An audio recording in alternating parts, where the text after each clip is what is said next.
안녕하십니까. 이어서 경남 소식입니다. 경남 지역의 미세먼지 비상 저감 조치가 지난달에 이어 어제 또 내려졌습니다. 하지만 경남 농촌 지역에는 미세먼지 측정조차 하지 않아 주민들이 더욱 불안해하고 있습니다. 차주아 기자입니다. 미세먼지와 안개로 흐린 초등학교 등굣길. 아이마다 마스크로 코와 입을 가린 채 등교를 서두릅니다. 지난달에 이어 경남의 두 번째로 미세먼지 비상 저감 조치까지 내려지자 학부모들은 아이들 건강이 걱정입니다. 나갈 때마다 확인하는 것 같아요. 근데 거창 쪽으로 이제 그쪽으로 잡히더라고요. 그래서 합천은 약한 편인가 그쪽처럼 안전 안 좋은 편인지를 잘 모르니까. 합천에는 미세먼지를 측정할 대기오염 측정소가 없어 25km 밖 거창 측정소를 확인하는 겁니다. 주변 산청군도 마찬가지. 시장을 찾은 손님은 물론 상인들도 미세먼지 걱정에 마스크를 챙겼지만 수치를 몰라 답답합니다. 좀 깝깝하지 뭐. 알면 괜찮은데 이게 밖에 이제 날씨만 보고 이제 뿌하니까 이제 마스크 항상 쓰는 거지 뭐. 우리 쪽에는 미세먼지가 없을 줄 알았지만 요새는 날씨가 영 틀리네 버기네. 시장 다니기가 너무 힘들지. 경남에서 대기오염 측정소가 없는 곳은 합천과 산청, 의령, 창녕 등 4곳. 이에 비해 창원과 진주 등 도시에는 여러 개씩 설치됐습니다. 인구 10만 명이 넘는 곳에 대기오염 측정소를 먼저 설치하면서 미뤄진 겁니다.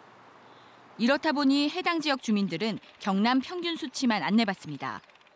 뒤늦게 경상남도가 대기오염 측정소 설치를 추진하고 있지만 내년부터 가동될 예정입니다. 인구가 대략적으로 10만 이상이 우선적으로 적용이 되고 보는 방법을 적용하다 보니까 올 연말까지는 설치를 할 수 있습니다. 올봄 계속될 미세먼지 공습에도 농촌 주민들은 동네 수치조차 알 수 없어 미세먼지 대처에 소외되고 있습니다. KBS 뉴스 차주아입니다. 건축물 미술작품 제도의 취지가 왜곡되고 있는 현장 연속 보도해드리고 있습니다. KBS가 정보공개 청구를 통해 경남 지역의 건축물 미술작품 현황을 들여다봤더니 특정 작가에 대한 쏠림 현상도 확인됐습니다. 보도에 손원혁 기자입니다. 창원의 한 아파트에 설치된 1억 2천만 원짜리 조형물. 앞서 부산과 경기도에 설치된 작품과 매우 흡사합니다. 해당 작가는 경남 지역의 한 대학 교수. 현재까지 경남에서 건축물 미술 작품을 4번째로 많이 설치했습니다. 경남에 설치된 건축물 미술 작품 수는 1,100여 개. 분석해봤더니 작가 9명이 작품 158개를 설치해 전체의 14%를 차지했습니다. 작가 9명 가운데 3명은 경남 지역의 대학 교수, 5명은 미술 관련 협회 전현직 임원입니다. 특정 작가들에게 쏠림 현상이 나타나고 있습니다.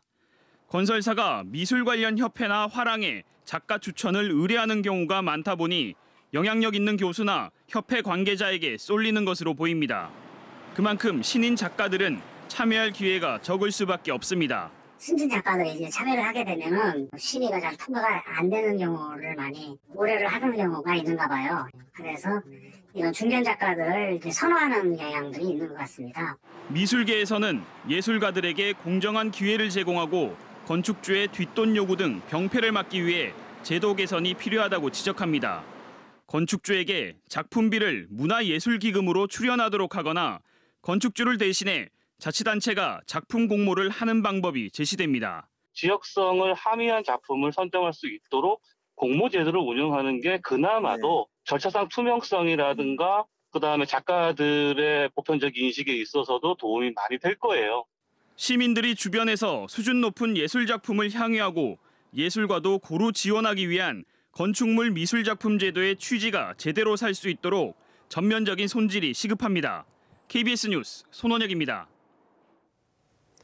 프로야구 NC다이노스의 새 홈구장인 창원 NC파크 마산구장이 3년 만에 완공됐습니다. 메이저리그 구장처럼 360도 개방형으로 지어졌는데요. 오는 18일 정식 개장에 앞서 NC의 새 야구장을 김소영 기자가 미리 소개해드립니다. 연면적 4만 9천여 제곱미터. 관중 2만 2천여 명이 즐길 수 있는 새 야구장이 웅장한 모습을 드러냅니다. NC다이노스의 새 터전이 될 창원 NC파크 마산구장입니다. 국내 처음으로 메이저리그 야구장을 본떠 360도 개방형으로 지어졌습니다. 관중석을 떠나서도 경기장 곳곳에서 경기 상황을 한눈에 볼 수 있습니다. 콘코스 공간에서 돌아다니면서도 선수들 플레이를 볼 수 있습니다. 그리고 이 장애물이 없기 때문에 야구장 어디든지 편안하게 다닐 수 있기 때문에 야구장 진입로도 계단 대신 개방형 경사로로 만들어졌습니다. 야구장에 들어서자마자 탁 트인 경기장과 관중석이 펼쳐집니다. 관중석 첫 번째 열에서 그라운드까지의 거리는 약 30m로 새 야구장에서는 보다 가까워진 거리에서 야구 경기를 즐길 수 있습니다. 야구장 외야 밖으로 펼쳐지는 정원과 산책로는 문화 공연을 즐길 수 있는 가족공원으로 만들어집니다. 창원시는 올해 새 야구장에 100만 관중을 유치할 계획입니다. 대중교통 수단들을 정편하고 각 역에서 야구장까지의 셔틀버스를 운행하고 그다음에 시정권 구매를 통해서 야구 팬들이 더 많이 오실 수 있도록. 창원의 새 명소가 될 창원 NC파크 마산구장은 오는 18일 개장식과 함께 시민들에게 처음 공개됩니다. KBS 뉴스 김소영입니다. 심정지가 온 환자를 심폐소생술로 살려내는 사람들을 하트세이버라고 부르는데요. 하지만 심정지 환자들의 골든타임은 4분에 불과합니다. 이 뉴스 보시고 심폐소생술 미리 배워두면 짧은 시간에 귀한 생명을 살려낼 수도 있습니다. 최진석 기자입니다. 마트에서 계산을 기다리던 한 여성이 갑자기 쓰러집니다. 당황한 사람들 사이로 남성이 다가와 침착하게 심폐소생술을 시작합니다. 119 구급대가 올 때까지 10여 분 동안 이어진 심폐소생술. 이 남성은 당시 마트에서 고기를 팔던 20대 직원입니다. 군 생활을 할 때 군병원에서 앰뷸런스 운전병으로 근무를 했었는데 그때 주 1회에 한 번씩 심폐소생술 교육을 받았습니다. 그 덕분에 오늘 침착하게 바로 응급 조치를 할 수 있었던 것 같습니다. 평소 부정맥을 앓던 40대 여성은 갑자기 찾아온 심정지로 생명을 잃을 수도 있었던 상황. 빠른 심폐소생술 덕분에 병원에서 의식을 되찾았습니다. 퇴원을 하고 나서 그분께 정말 제 생명을 보여주신 분이시니까 너무너무 감사드리다고 꼭 전해드리고 싶고요. 심정지 환자의 생명을 구할 수 있는 골든타임은 4분으로 알려졌습니다. 이 시간 안에 심폐소생술을 해주면 소생률이 75%지만 4분이 지나면 소생률은 25%로 뚝 떨어집니다. 심폐소생술을 하기 위해서는 먼저 환자가 의식이 있는지 확인한 뒤 의식이 없으면 팔꿈치를 수직으로 세워 가슴을 강하게 압박해야 합니다. 구급대가 올 때까지 분당 100회에서 120회 정도 가슴을 압박해줘야 합니다. 환자는 최대한 바로 눕혀 기도를 확보하고 상해는 느슨하게 풀어줘야 합니다. 네, 가까운 소방서나 보건소, 적십자사에 연락을 하시면은 심폐소생술 교육에 대해서 이제 신청을 하실 수도 있고 이제 배우실 수 있는 기회가 주어지게 됩니다. 지난해 심폐소생술을 통해 소중한 생명을 살린 경남의 하트세이버는 154명에 이릅니다. KBS 뉴스 최진석입니다.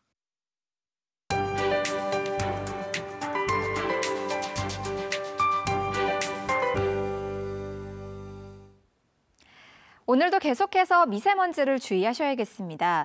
어제 내린 비에도 불구하고 먼지가 해소되지 못했습니다. 이 시각 경남 지역의 초미세먼지 농도 살펴보시면 김해가 99마이크로그램까지 올라 있고요. 창원 89, 밀양도 80마이크로그램으로 모두 나쁨 이상 수준의 농도를 보이고 있습니다. 또 곳곳으로는 초미세먼지 주의보도 계속되고 있는데요. 이 먼지는 오늘 오후부터 서서히 해소될 것으로 전망됩니다. 북쪽에서 청정한 바람이 강하게 불어들면서 먼지를 밀어내겠고요. 오늘 늦은 오후부터는 보통 수준의 농도를 회복하겠습니다.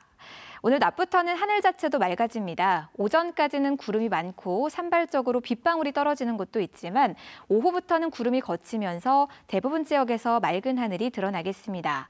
하지만 낮에도 곳곳으로 연무가 끼면서 시야는 다소 흐리겠습니다. 현재 위성 영상 보시면 경남 해안을 중심으로 구름이 많이 지나고 있습니다. 오늘 오후부터는 바람이 강하게 불면서 이 구름도 모두 걷히겠지만 해안 지역은 바람이 다소 강하게 불 것으로 보여 주의하셔야겠습니다. 현재 기온은 내륙을 중심으로 어제보다 많이 낮은 모습 보이고 있습니다. 동부 지역은 함안 0도, 창녕이 2도까지 내려가 있고요. 낮 기온은 15도 안팎까지 오르면서 일교차가 크게 벌어지겠습니다. 경남 서부 지역은 현재 기온 합천과 진주 1도, 사천이 0도로 출발해서 낮 기온은 하동 17도까지 크게 오르겠습니다. 오늘 해상에는 남해동부 앞바다를 제외하고 모두 풍랑주의보가 내려진 가운데 물결이 최고 4m까지 매우 거세게 일겠습니다. 금요일인 내일은 오늘보다 더 맑은 하늘이 드러나겠고요. 토요일부터 하늘빛이 차차 흐려지기 시작해 일요일에 또 한 차례 비가 내리겠습니다. 기상정보였습니다. 현대로템이 제작 납품한 인도 구자라트주 전동차 개통식이 지난 4일 현지에서 모디 총리가 참석한 가운데 열려 운행을 시작했습니다. 스마트 기반 앱으로 농민과 노인이 쉽게 접할 수 있는 NH콕뱅크에 경남 농협의 가입자가 400만 명을 돌파했습니다. 경남지방 중소벤처기업청은 소상공인들의 자생력을 높이는 협업 공동사업에 254억 원을 지원하기로 하고 참가자를 모집합니다. 창원시는 어제 경제전략회의를 열고 스마트 선도산단과 산업단지 재생사업을 연계해 창원 국가산단을 혁신하는 방안을 논의했습니다. 경남도의회 가야사 연구보건사업 추진특별위원회가 가야문화권 특별법 제정을 추진합니다. 가야사 특위는 가야문화권 특별법 제정을 위해 도의회 차원에서 국회와 중앙부처 방문, 대정부 건의안 채택 등 활동을 펴고 가야사 관련 자치단체와도 공동 대응하기로 했습니다. 또 가야문화권 조사 연구와 정비 사업의 원활한 추진을 지원하고 가야구분군의 유네스코 세계유산 등재 추진에도 힘을 보태기로 했습니다. 올해 정부 지정 문화관광축제 육성 분야에 경남의 4개의 축제가 추가로 지정됐습니다.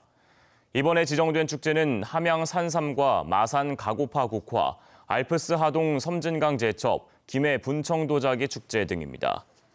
이에 따라 지난 1월 지정받은 진주 남강 유등축제와 밀양 아리랑대 축제 등을 포함해 올해 경남의 정부 지정 축제는 모두 8개가 됐습니다. 경상남도가 올해 서민자녀 교육 지원 사업을 전면 개편합니다. 경남도는 올해부터 바우처 사업의 지원 금액 일부를 조정해 저소득층 학생 급식 지원비로 바꾸고 장학금 지원의 교육청 협력 사업을 새로 추진할 계획입니다. 또 지난해에는 중위소득 100% 이하 초중고등학생에게 평균 50만 원의 바우처 카드를 지급했지만 올해는 중위소득 60% 이하 학생에게 10만 원 한도의 바우처 카드를 지급합니다. 김해 서부경찰서는 개 20여 마리를 종이 상자에 담아 유기한 혐의로 64살 최 모 씨를 불구속 입건했습니다. 최 씨는 지난달 17일 김해시 주촌면의 한 다리 밑에 개 22마리를 종이 상자 여러 개에 나눠 넣어 유기한 혐의를 받고 있습니다. 최 씨는 어머니가 생전에 기르던 개들을 돌보다가 경제 사정이 좋지 않아 유기했다고 진술한 것으로 알려졌습니다. 경남 지역 학부모단체가 회계관리 시스템인 에듀파인을 모든 사립유치원에 도입하고 국공립유치원을 늘리라고 촉구했습니다. 교육희망연대 학부모회는 회계 투명성을 위해 에듀파인을 전면 도입하고 종합감사와 세무감사 강화를 요구했습니다. 학부모회 자체 설문조사 결과 응답자의 66%가 유치원 3법 통과를 요구했습니다. 뉴스를 마칩니다. 시청해주신 여러분 고맙습니다.